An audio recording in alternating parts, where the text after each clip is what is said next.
안녕하십니까, 인문학사랑입니다. 오늘은 블랑쇼의 바깥의 사유와 락강의 대상화에 대해서 하나로 묶어서 설명하도록 하겠습니다.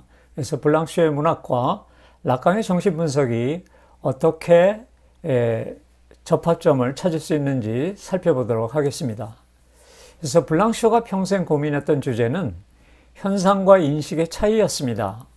그래서 눈에 보이는 현상과 그 현상을 언어로 구사하는 인식의 사이, 다시 말하면 이 존재와 의미 사이에 결코 만날 수 없는 큰 간극, 큰 공백이 있다는 뜻이죠. 그래서 블랑쇼는 일상 언어와 문학의 언어를 구별지었고, 또 블랑쇼에게 문학이란 무엇인가라는 그 물음은 곧 문학 속의 언어란 무엇인가라는 물음과 크게 다르지 않았습니다. 그래서 그만큼 이 글쓰기나 언어 자체에 큰 관심을 가졌다는 뜻이겠죠. 또 문학 속의 언어란 무엇인가라는 이 물음은 인간은 원래 말하는 주체이며 또 언어적으로 매우 불안하고 불완전한 주체라는 것을 전제로 하는 것입니다. 또 이는 락강이 어머니와 한 몸이었던 아이가 언어 체계로 들어오면서 기표와 기표의 연쇄 속에서 분열되는 주체라는 것과 연결되는 사유인 것입니다. 그래서 블랑쇼가 말하는 이 바깥은 언어 체계의 바깥을 말하고요. 언어 체계의 바깥이라고 하는 것은 락강이 말하는 상징계의 바깥, 즉 락강의 실제계와 그 실제가 거세되면서 생긴 상처의 흔적, 그 대상 아의 자리인 공백을 합친 것과 같습니다. 그래서 이렇게 세상에 태어나서 말을 하면서 살 수밖에 없는 인간은 언어적으로 분열된다는 사실만으로도 블랑쇼 문학과 락강의 정신분석은 자연스럽게 만날 수 있는 것이라고 생각합니다. 그래서 블랑쇼에게 일상 언어는 이미 수만 년 세월이 흐르는 과정에서 특정 사물에 대한 의미가 고착화되고 그 사물의 원래 모습을 왜곡시키기까지 하는 지경에 이르렀다고 보는 겁니다. 그래서 블랑쇼는 이 문학을 존재와 의미의 사이, 오히려 그 무의미라는 공백을 파고들어서 끊임없이 글쓰기를 통해서 그 어느 누구도 구사하지 않는 새로운 언어를 창출하는 작업으로 본 것입니다. 그래서 존재의 의미 사이의 이 공백을 바깥이라고 지칭하고 이 바깥을 의미하는 다양한 명칭을 사용하고 있는 것이죠. 예를 들어서 비인칭의 글쓰기라든지 중성성이라든지 재난의 글쓰기, 그리고 권력과 등을 지고 탈권력의 글쓰기, 또 최초의 밤과 또 다른 밤, 그리고 죽어감의 수동성과 같은 다양한 명칭을 바로 바깥의 의미로 동일하게 사용하고 있는 것입니다. 그래서 이 공백, 바깥, 중성이라고 하는 것은 한마디로 아직 알려지지 않은 미지의 것, 그리고 아직 결정되지 않은 미결정적인 것을 말하는데요. 이것은 존재도 아니고 비존재도 아닌 존재와 비존재의 사이인 것입니다. 그래서 바로 이러한 공간을 보통 현묘하다라고 하죠. 그래서 우리가 현묘함을 보면, 우리가 바깥을 보면 우리가 현묘한 것을 볼 수 있지만은 안에서만 그 우상에 사로잡혀서 보면은 그냥 평범한 것만 볼 수 있다는 그런 뜻입니다. 그래서 블랑쇼가 말하는 공백의 의미는 이 블랑쇼는 이렇게 말하고 있어요. 문학이 궁극적으로 나아가야 할 공간이라고 말했습니다. 그래서 우리가 지금 일상생활에서 생활하는 그 상징계가 아니라 상징계 바깥이 바로 문학이 나아가는 길이라고 하는 것이죠.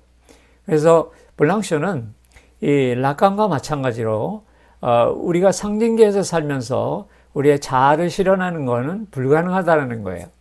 자아의 불가능성을 말했고요. 또 우리가 상징계에 사는 한 우리와 세계와의 관계 설정도 불가능하다라고 하는 것입니다. 그래서 문학의 공간에 보시면은 블랑쇼는 이렇게 말합니다. 문학이 성립되는 것은 바로 자아의 불가능성과 나와 세계와의 관계 설정이 불가능하기 때문에 문학이 시작된다라고 이렇게 말했던 것이죠. 그래서 블랑쇼가 말하는 이 바깥, 공백은 우리의 일상적인 삶이 펼쳐지는 이 세계로부터, 이 상징계로부터 추방되는 경험이라고 했고, 또 죽음으로 향하는 경험이라고 했던 것입니다. 자, 이렇게 그는 문학 공간과 일상 공간을 구분하고 이 존재와 의미 사이의 공백을 탐사하는 그런 과정을, 그런 공간을 문학 공간이라고 지칭했던 것입니다. 그래서 기존의 언어 체계를 통제하는 대타자가 존재하는 공간을 우리의 일상 공간이라고 하면 그 밖에 있는 공간을 문학 공간이라고 했죠. 그래서 일상 공간은 우리의 언어 사용에 관련된 무의식을 지배하고 우리의 원초적 주의 상스를 억압하는 이 대타자, 대문자 오트르가 존재하는 공간이고요.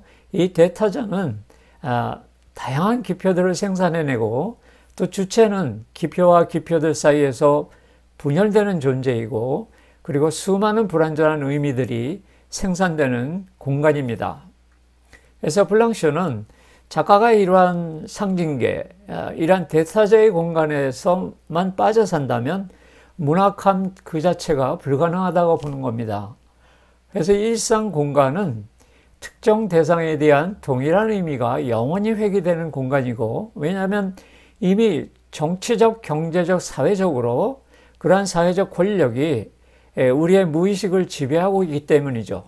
그리고 이러한 불완전한 의미의 네트워크가 형성되어서 지금은 엄표할 수 없지만 엄연히 존재하는 그 원초적 주의상스의 상실과 공허 그리고 진정성, 그런 것들을 담지할 수 있는 새로운 언어의 창조가 불가능하다고 본 것입니다. 이 새로운 언어를 창조하기 위해서는 바로 우리 일상생활을 떠받치고 있는 권력으로부터, 그리고 기존의 질서와 체계로부터, 그리고 가시적이고 명료한 것만을 쫓는 이 낮의 달콤함에서 탈출을 감행해야만 한다라고 하는 것입니다.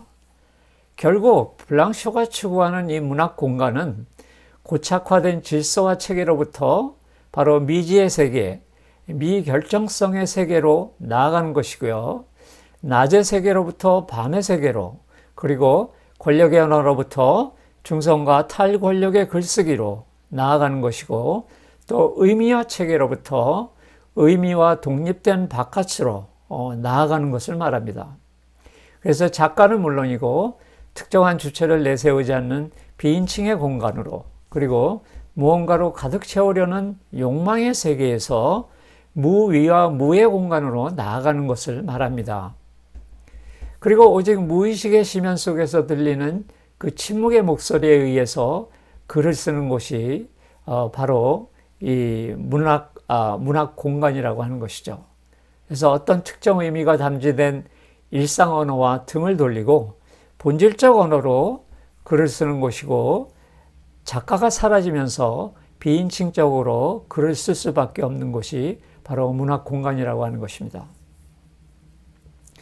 그래서 문학 공간이라고 하는 것은 이렇다 저렇다 말로는 결코 규정할 수 없는 사이의 공간이고 공백입니다. 그리고 언어로도 도저히 뭐라고 말할 수 없는 바로 락강의 대상 아가 자리하는 공간과 매우 유사한 공간이라고 할 수 있죠.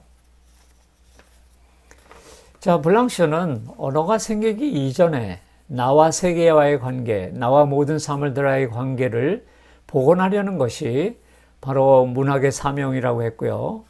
또 우리의 일상적 언어로는 이 무의 공간을 표현할 수 없다는 것을 잘 알면서도 이 무의 공간이 문학의 기원과 언어의 기원이기 때문에, 다시 말하면 이 무의 공간, 공백에 가장 가까이 접근하는 것이 바로 문학이 가야 할 방향이라고 간주하는 것입니다. 자, 지금까지 인류가 축적해놓은 이 의미 체계를 무너뜨리고 무의 공간으로 가서 마치 언어가 말을 하듯이 글을 쓰는 것인데요. 그런 과정이 작가로 하여금 지금까지 누구도 말하지 않은 언어, 그리고 새로운 언어를 발견하는 길이라고 했던 것입니다. 그리고 이러한 글쓰기가 바로 바깥의 사유의 핵심입니다. 자, 이것은 인간의 언어와 무의식의 관계를 탐사했던 라캉의 상실의 공간인 공백, 구멍이라는 공간과 일맥상통하는 공간입니다. 왜냐하면 이 라캉이 말하는 이 주이상스 거세로 인한 스티그마트, 이 상처의 흔적, 다시 말하면 근원적 어머니 주이상스가 거세될 때 떨어져 나온 이 비에스티 세페라시옹, 거세의 파편, 그리고 부분 충동, 그리고 이 쾌락 상실로 인한 상처의 흔적이면서 구멍인 이 자리도 우리의 언어로는 표현하지 못하는 표현 불가능한 현묘한 장소이기 때문이죠. 예를 들면 이 블랑쇼는 그의 작품 최후의 인간이라는 소설에서 등장인물을 이름도 짓지 않고 나, 그, 일 혹은 그녀라는 비인칭적인 인물로 표현하고요. 그들의 대화 역시 최소한으로 제약하고 오직 그들의 숨소리, 발자국 소리, 신음소리와 침묵, 그리고 비인칭적인 묘사로 전체적으로 구성했던 것입니다. 이와 같이 블랑쇼의 바깥의 글쓰기라고 하는 것은 탈권력의 글쓰기이고 언어체계에 예속되지 않은 비인칭적이고 중성의 글쓰기를 말합니다. 자, 블랑쇼의 바깥과 라캉의 대상화의 친형성에 대해서 한번 말씀드리겠습니다. 그래서 블랑쇼의 바깥의 사유는 그의 문학 비평과 소설들을 관통하는 중심축이라고 할 수 있죠. 그래서 바깥이라고 하는 것은 우리가 평균적이고 대세지향적인 세인으로서 살아가는 이 일상생활 공간의 대척점에 있는 공간을 말합니다. 그래서 블랑쇼가 말하는 이 바깥, 드어흐는 표면적인 언어, 즉 기표들의 연쇄로 구성된 이 일상적 언어 체계에 저항하는 자리입니다.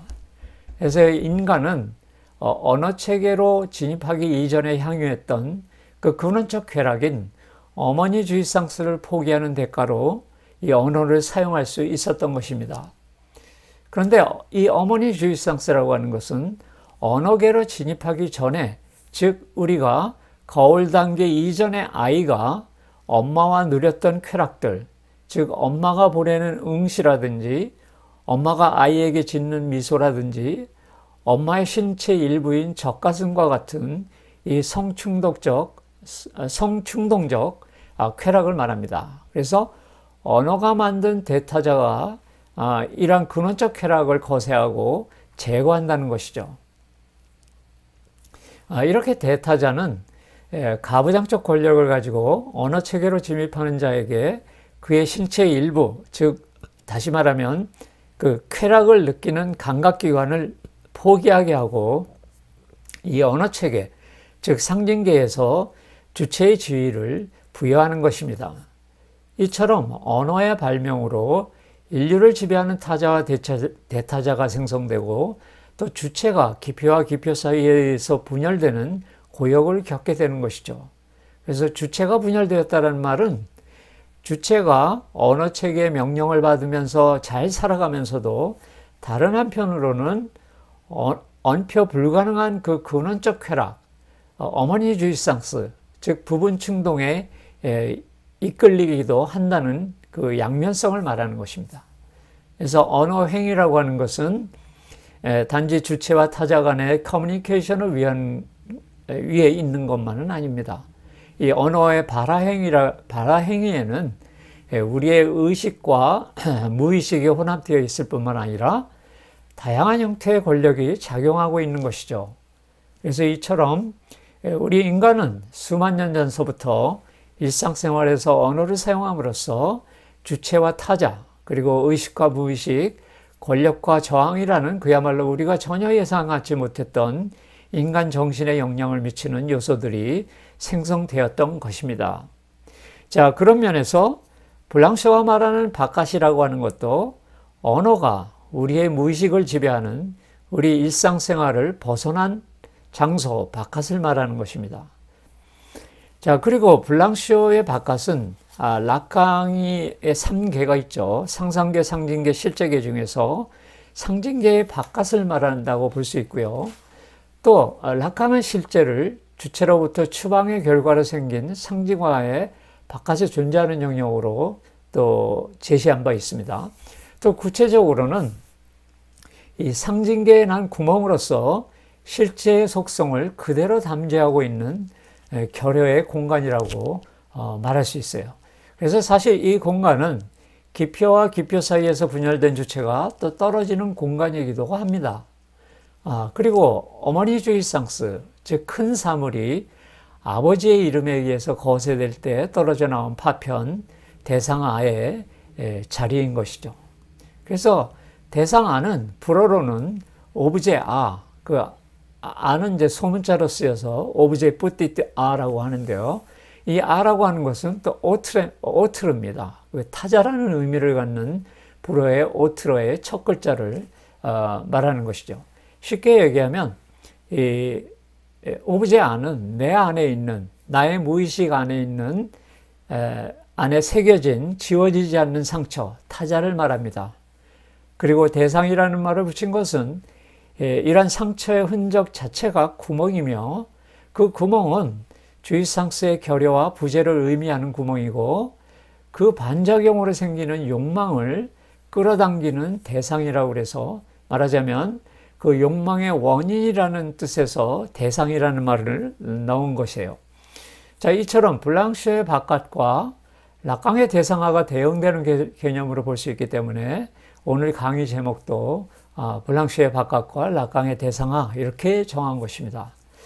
자, 그뿐만 아니라 블랑시오는 이 말라르메나 카프카나 펠덜린, 릴케와 같은 작가들도 자신의 글쓰기에 있어서 이 내양, 없음, 무를 추구하고 작가라는 주체의 사라짐, 그리고 비인칭성과 중성성과 같은 이 결여의 공간을 파고드는 작품을 많이 썼다고 비평했습니다.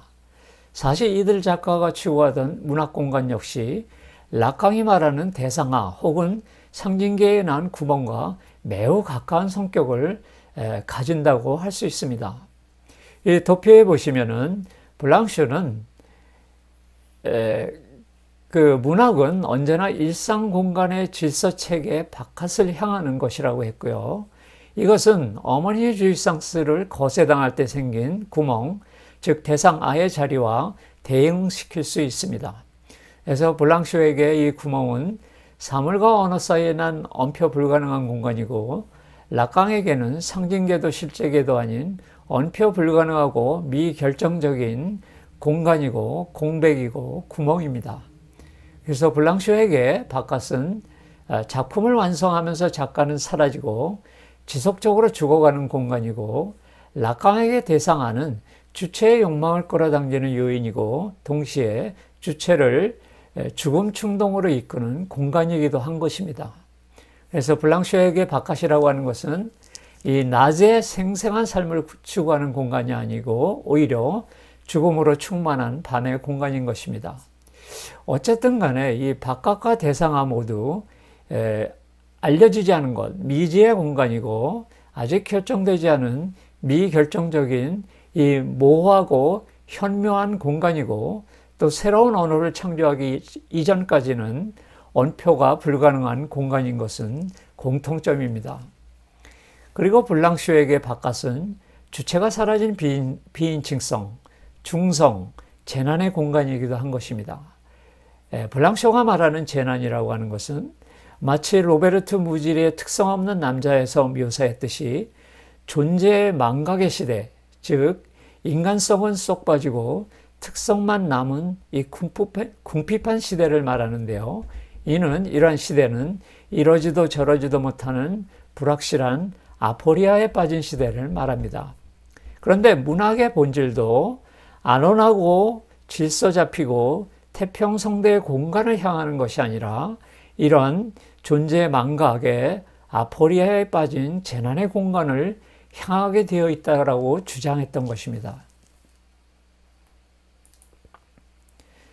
자, 문학과 정신분석의 친연성에 대해서 잠깐 설명하겠습니다.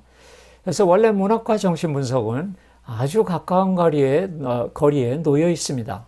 특히 앙드레 브루통이 선언한 초현실주의 문학과 보드렐르나 랭보나 말라르메와 같은 프랑스 상징 시인들, 그리고 잃어버린 시간을 찾아서를 쓴 이 프루스트 등은 주체의 분열과 시간의 해체, 그리고 무의지적 기억과 같은 무의식의 세계를 탐사하는 작품들을 쏟아내기도 했지 않습니까?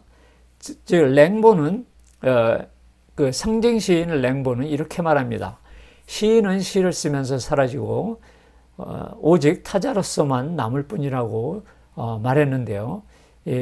그 랭보는 이렇게 얘기를 합니다. 실제로는 나는 다른 사람이다. J'ai un autre. 여기서 나라는 주체가 자아에 대해서 굉장히 탈중심적이라는 것을 의미합니다. 왜냐하면 주체 자체는, 주체라고 하는 것은 바로 언어의 발명으로 생겨난 나를 말합니다. 그래서 언어를 말하지 않고서는 주체라는 개념이 생길 수가 없습니다. 그래서 주체 자체는 원래 우리 내면에 있는 자아에 대해서 탈중심적이라고 하는 것입니다. 다시 풀어서 말하자면 주체는 본래 증상적이다, 이런 말과 같은 것입니다. 주체는 대타자의 장을 탈주하는 본능을 지녔기 때문입니다.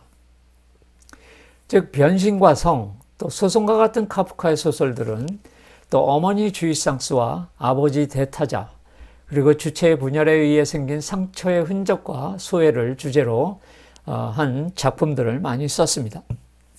그리고 1931년 발표된 로베르트 무질의 그 대엄한 온의 아이겐샤프튼, 특성 없는 남자도 그 큰 틀에서 보면 지식과 이성으로 주체와 정신이 파편화된 현대사회의 병리를 폭로하고 바로 우리를 지배하는 그 대타자에 저항하는 작품이라고 말할 수 있습니다. 이 주인공 모스부르거는 실제에 다가가려는 인물로서 금기, 즉 락강식으로 말하면 쾌락 원칙과 위반, 즉 죽음 충동 사이를 반복적으로 왔다 갔다 하는 인물인 것입니다. 이와 같이 이 초현실주의 문학과 프랑스 상징 시들은 락강의 정신분석 이론과 밀접한 관련성이 있다고 볼 수 있죠. 그런데 1907년에 태어나서 또 2003년에 사망한 이 모리스 블랑쇼도 자신의 소설과 비평서에서 작가라는 주체의 죽음, 작가의 고독, 그리고 언제나 실패가 예정된 작가의 지속적인 글쓰기, 그리고 일상적 언어 권력에 대한 저항에 대해서 탐사한 작가 중에 하나입니다. 자, 말라르메의 시, 말라르메도 블랑시와 같이 문학과 언어와 죽음에 대해서 깊이 탐사한 시인 중에 하나죠. 그래서 말라르메는 이 작품이 유명한 작품이 하나 있는데요. 한 번의 주사위 던지기는 결코 우연을 폐기하지 못하리라. 엉꾸드데 자멜 나벌리라 르 아자르라는 시작품에서 시인은 자기만의 절대적 언어, 즉 자기만의 순수 개념에 도달하지 못하면 결코 시를 쓸 수 없다고 주장했습니다. 이 작품에서 이 주사위라고 하는 것은 우리의 질서화된 문명 세계를 지탱하는 우연성을 말하고요. 농브루, 숫자는 결정된 상태를 말합니다.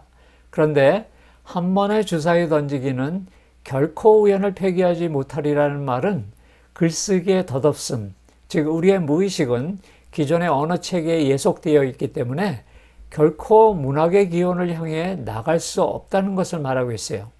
그럼에도 불구하고 이 시인은 한 번의 주사위에 던지기에 그치는 것이 아니라 반복적으로 주사위를 던짐으로써 마침내 리앙 혹은 내앙, 무의 자리에 도달하는데, 여기서 이 무라고 하는 것은 우주 질서의 상징인 꽁스텔라시옹, 성자로 표현했습니다.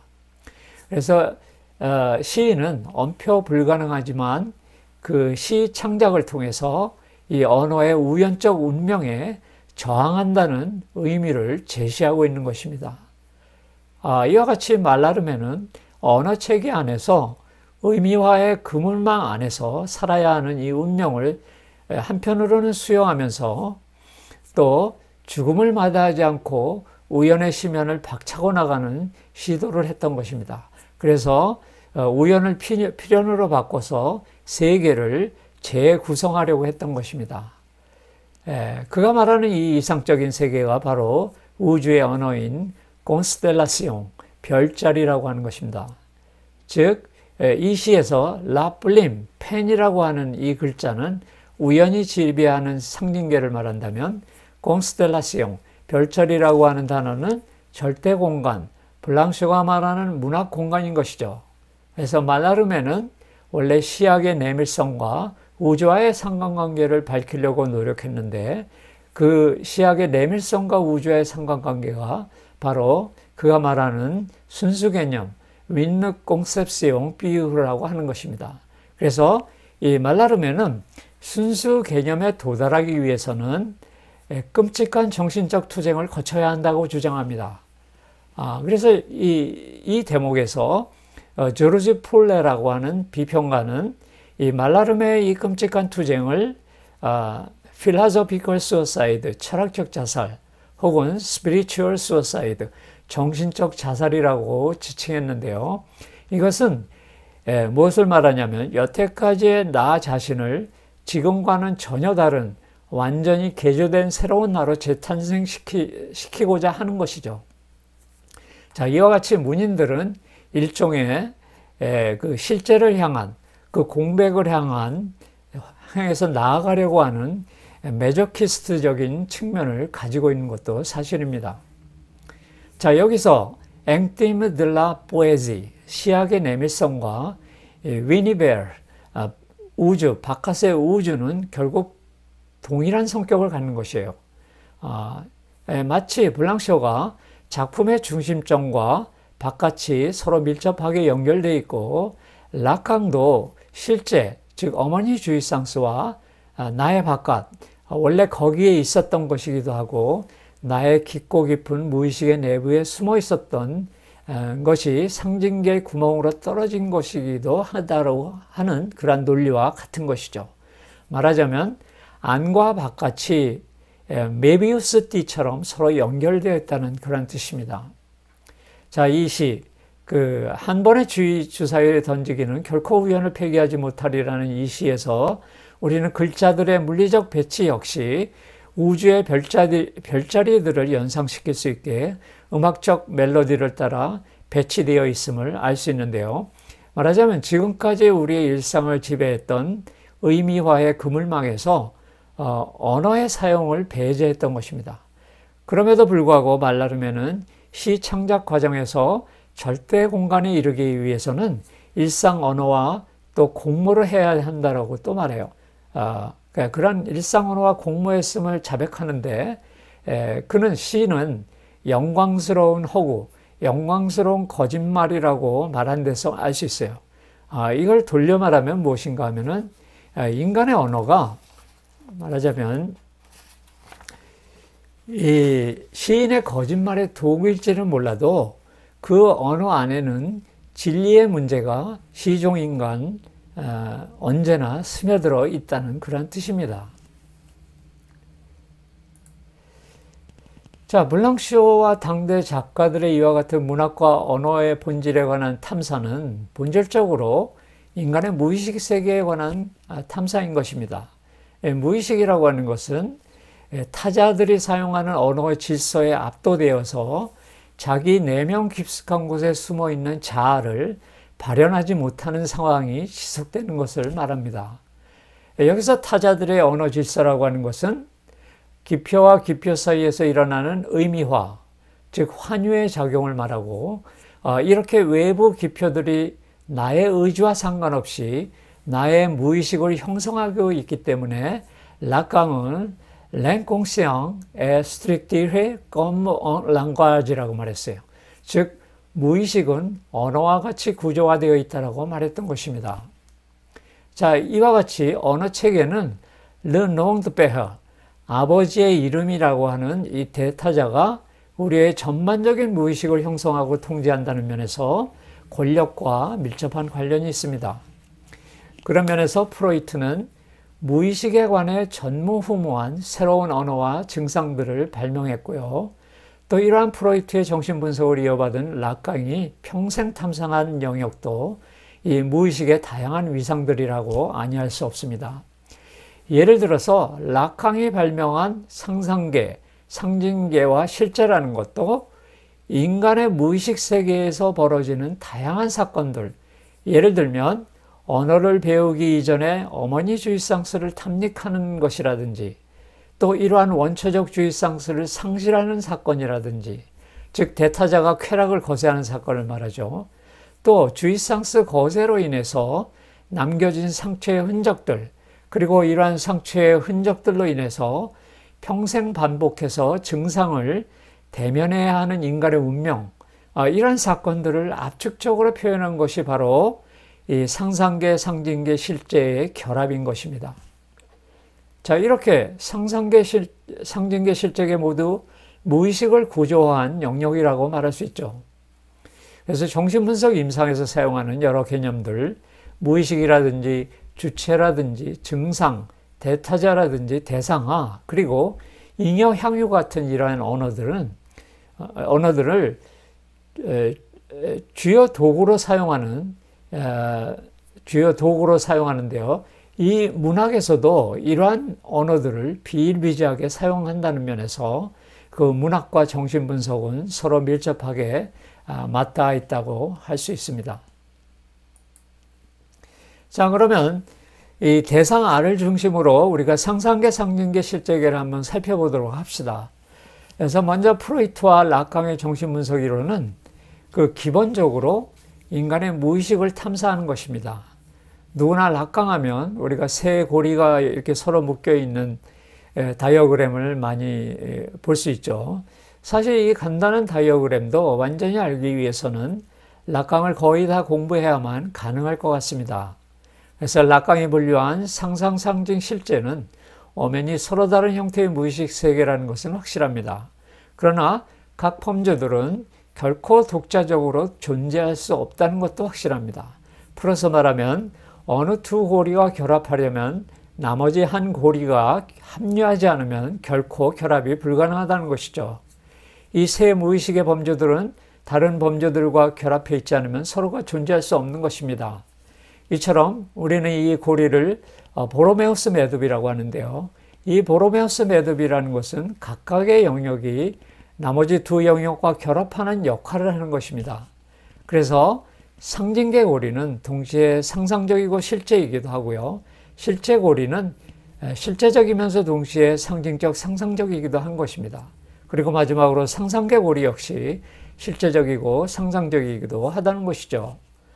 그래서 락강 정신분석을 공부하실 때는 용어와 이론이 전개될 때마다 자기 자신은 주입상스 거세의 상처가 자기 신체에 어디에 가장 깊게 새겨져 있고 또 어머니 주입상스로부터 분리될 때 내가 가장 끝끝내 놓지 않으려고 했던 대표적인 부분 충동은 무엇인가, 그리고 자신의 일상에서 가장 많이 사용하는 환유적 기표들은 무엇인가를 생각하면서 읽으시면 아마 좀 더 이해가 빠르지 않을까 이렇게 생각을 합니다. 자, 그래서 여기서 주목할 것은 상상계에서 어머니 주입상스, 즉 어머니를 통해 생존과 성충동을 함께 향유하던 아이가 이 언어체계, 상징계로 넘어올 때 어머니 주입상스와 어머니에 대한 성충동과 분리되고 주입상스가 거세되는데 그 주입상스의 파편이 바로 상징계의 구멍, 공백으로 떨어지는 것이죠. 이 구멍은 상징계로 진입할 때 주인 기표와 다른 기표 사이에서 분열된 주체가 떨어지는 공백이기도 하고요.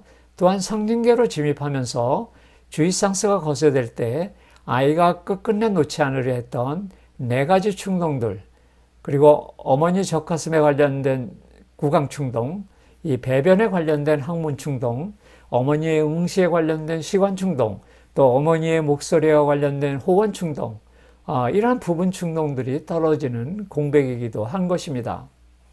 자, 그런 면에서 이 거세, 어머니 주입상스에 대한 원초적 억압이라는 이 거세 사건은 단발적인 사건이 아니라 상징계의 주체에게 평생 반복적으로 회귀하는, 되돌아오는 사건인 것입니다. 그래서 우리가 보로메우스 매듭이 풀리지 않고 단단하게 유지되는 이유는 바로 이 구멍이 견고하게 버티고 있기 때문입니다. 이처럼 이 구멍은 상징계에 생성되어 있지만 세 범주 모두가 이 구멍을 감히 침해할 수 없는 위상으로 되었던 것이죠. 그래서 이 구멍은 우리의 무의식의 상징적 일관성을 유지시키는 동시에 실제로는 실제의 변형이 이루어지는 자리라고 말할 수 있습니다. 결국 이 구멍은 실제와 거의 구별되지 않는 실제라고 할 수 있고요. 상징계이지만 그 기원은 상상계이고, 그러면서 실제가 출몰하는 자리인 이 구멍을 중심으로 상상, 상징, 실제가 엮여 있는 것입니다. 그래서 이 구멍은 상상계, 상징계, 실제와 모두 연결되어 있는데요. 먼저 상징적 측면은 이렇습니다. 이 구멍은 자아가 상징계로 침입하면서 대타자의 원초적 억압에 의해 근원적 쾌락, 즉 어머니 주입상스가 상실되어 형성된 것이죠. 그리고 이 구멍은 상상계로부터 기원하므로 그 구멍의 상상적 측면은 아까도 얘기했듯이 구강, 항문, 시관, 호원 충동에 관련된 신체에 난 구멍들과 관련이 있다는 것이 바로 구멍의 상상적 측면입니다. 그리고 이 구멍의 실체적 측면은 타자의 육체가 이 구멍이라는 뜻입니다. 그래서 이 구멍은 상징계에서 활동하고 있는 주체의 입장에서는 상징계 내부에 있다고도 할 수 없고 외부에 있다고도 할 수 없는 것입니다. 돌려서 말하면 이 구멍은 메비우스 띠의 한가운데 공간처럼 내부에 있으면서 동시에 외부에 있다라고 말하는 것이죠. 자, 그런데 우리는 이 구멍을 어떤 것으로도 완전히 메꿀 수 없습니다. 그러나 주입상스의 상실로 생긴 이 공백을 무언가로 가득 메꾸려는 부류도 있는데요. 그 대표적인 예가 바로 마르키 드 사드입니다.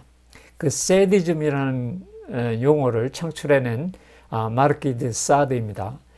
이처럼 쾌락을 거세한 아버지의 이름, 대타자가 아예 없다라고 간주하고, 다시 말하면 대타자를 부인하고 이 구멍을 메우려는 자를 바로 도착증자라고 부르죠. 이와 반대로 작가나 예술가들은 이 빈 공간을 봉합하려는 대신에 그 속에 침잠해서 끔찍한 정신적 투쟁을 통해서 새로운 언어를 지속해서 발명해내는 자들이라고 할 수 있죠. 자, 그래서 이 페이지에서는 오늘의 대상화가 하나의 공백이라고 하지 않았습니까? 이 공백, 구멍의 그 상상적, 실제적, 상징적 해석을 알아봤습니다. 자, 그래서 전 페이지에서 우리가 락강의 3개가 서로 단단하게 엮여 있다는 것을 말했죠. 그리고 대상화를 더 잘 이해하기 위해서 락강 분석 이론 개요를 다시 한번 살펴보도록 하겠습니다. 이 3개, 상상, 상징, 실제의 관계가 딱 떨어지지 않고 모호한 것처럼 락강 정신분석론은 어느 하나 개념도 명확하게 딱 떨어지는 게 없습니다. 그리고 대상화의 개념뿐만 아니라 무의식과 주체와 주인기표 개념도 그 일련의 세미나들에서 조금씩 변화하기 시작합니다. 즉 우리가 언어 체계로 침입하기 전에 갓난아기 때는 어머니의 응시와 목소리와 젖가슴과 자신이 한 몸이라고 생각할 때입니다. 이 시기는 아이가 자신의 신체를 통제하지 못해서 신체의 각 기관이 파편화되어 있을 때이죠.